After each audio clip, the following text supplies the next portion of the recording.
All right, we're gonna get started.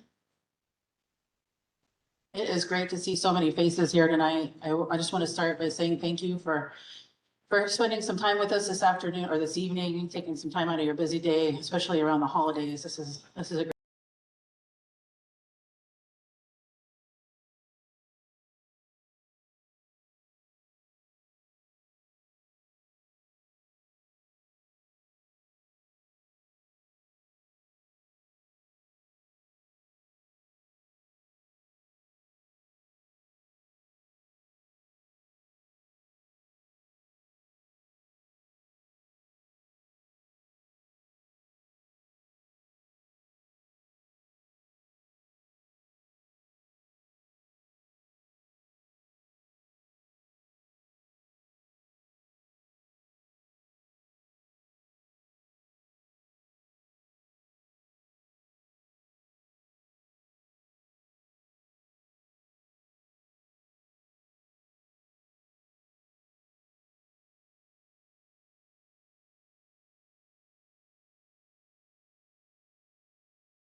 and we find out that we should have put it someplace else. So make sure you connect with somebody with a name tag on, or, well, Matthew has a name tag on, and tell us where the sidewalk should go, okay?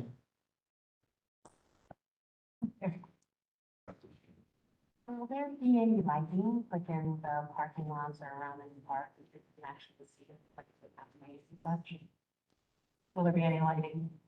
So along the frontage, there will likely be some security level lighting that's based on the county requirements for road improvements. We don't typically put any lighting in our neighborhood parks, so there wouldn't be a light by the playground or any picnic facilities.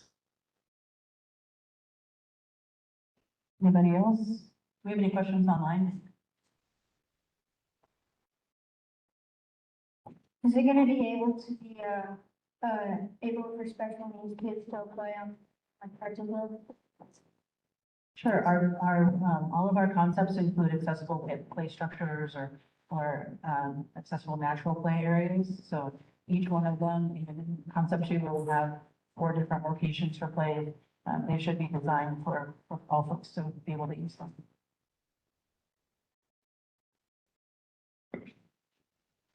So I have a question about, so the path from the east to the west, it goes from 17th into the neighborhoods, where there may not be much traffic. I don't know if you've done like a survey on how many people are traveling from 17th into the neighborhoods. I'm kind of concerned about that a little bit. I live on the west side there. So if you study those, or if there's gonna be parking, if we add extra parking to those locations, it would be like an undesirable element, having abandoned vehicles or whatnot associated with that kind of extra parking. A couple things. That primary east-west path, I mean, that is a feature of, a couple of the schemes, so that's exactly the kind of feedback that's great to hear. The circulation here that you see here, those paths also kind of work hand in hand with the maintenance capacity of the park. So we're thinking about how to bring required maintenance into the path. So you'll see a couple of the designs have a circuit, like a big loop through the park. There is that western access point, which offered the opportunity to think about maintenance access as just having that straight shot through the park. So that's one of the ways that we wanted to differentiate those 3 schemes. So that kind of feedback is great in that regard. In terms of inviting people, to move from the street frontage to the neighborhood access points, I think that too is one of those things that vary between the parks.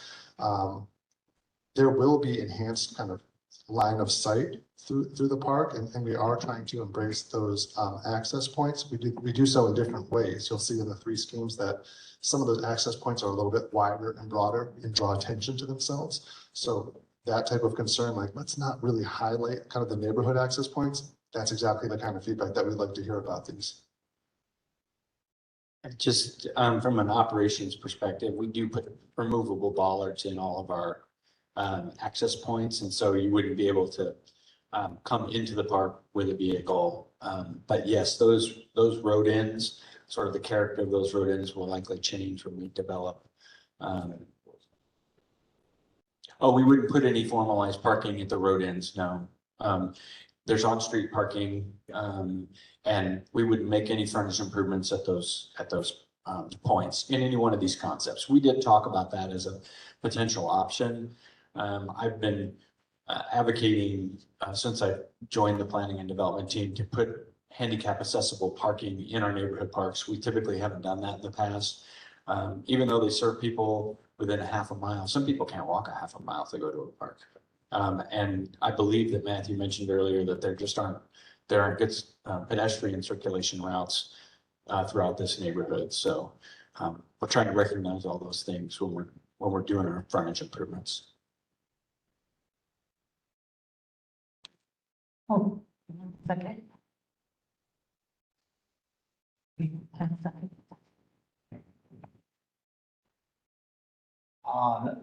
I lived in that area for 1970.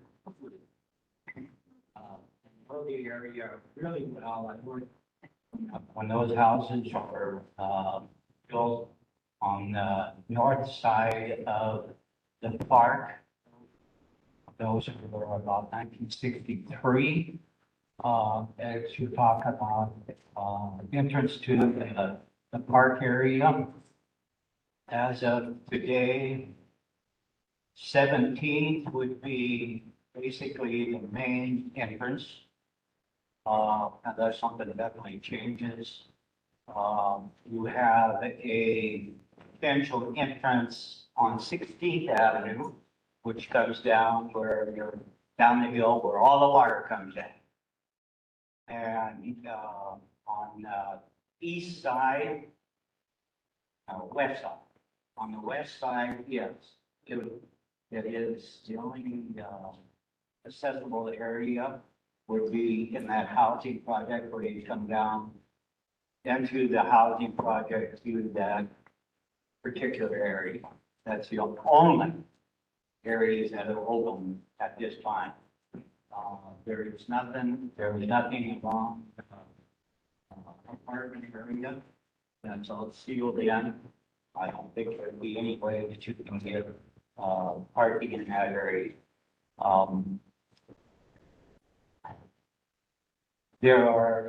By looking at a couple of the concepts, I'm trying to think, well, maybe what is one concept might be incorporated into another, added on or whatever to facilitate, say, the drainage in that area. I like the concept with the park area, I guess, where you can say the playground area up towards the spot. On basically in the 17th Street area, or so, one of the other, concept 3 and concept 2, either this area or this area, because this area, just like you said, is this stop area. And this area up here, yes, it's a hill type area. Also on the west side, I think the structure that I saw on one of the charts back over in the corner had a circular, I don't want to say,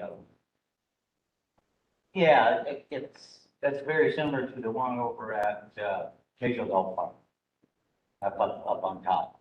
A couple things I looked at on some of the smaller pictures about natural climbing, I guess you could say.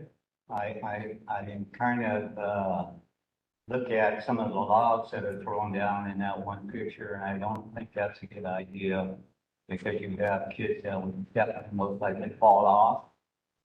You have another one that looks like a rock scale, but not necessarily a rock scale.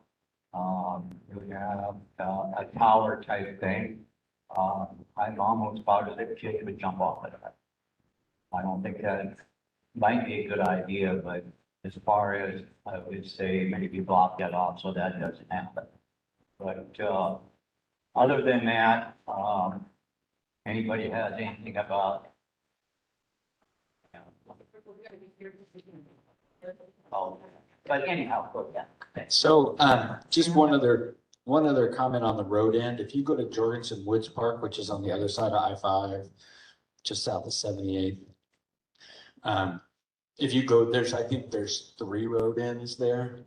And you could take a look at how our park interfaces with those road ends. One of them is a much wider street section, but the one that's on the west side of the park is a pretty good example of how our park interfaces with a right of way that just dead ends in our park. And that's a part of the neighborhood strategy when the neighborhoods are being platted, is to provide those road ends into those parks so we can build neighborhood parks that are walkable. Okay, we're gonna do 2 more questions, but we are not leaving until 8 o'clock, so feel free to come up to us after the fact. Don't feel like we're leaving you out, but we want to make best use of everybody's time. With the water you was talking about, a lot of that water may come from the two developments on the north side of 68th Street, at 16th Street and at 17th Street, because they flood the park out every time it rains. And so that's probably something I need to look at. Thank you, Chris.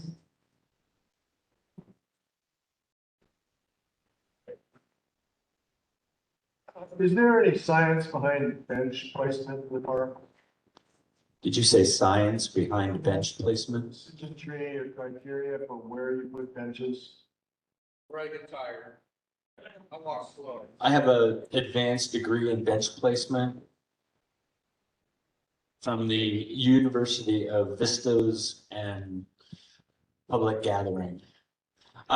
No, we're mindful of where we place our benches. In a lot of cases, it's driven by views. In this case, you don't have a lot of territorial views, but we would place the benches in locations for any number of reasons. Obviously, benches close to the playground so parents can sit and watch their kids, play on the playgrounds.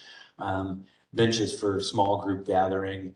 And we would also be mindful of not placing a bench within, a few feet of a residence, just so we don't create that sort of incompatible use. And so when we get into doing our design development drawings and our construction drawings, we will do, I believe we do a 30% design meeting where we come back to the public and show them where we're really going to put stuff.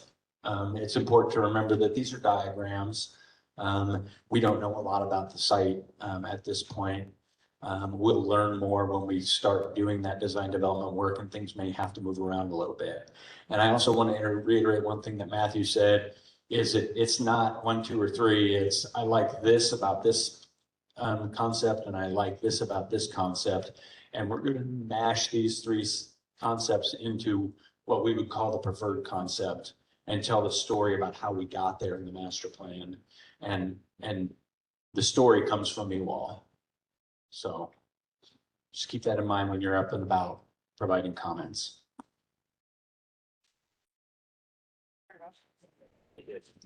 Okay, so we're gonna wrap it up.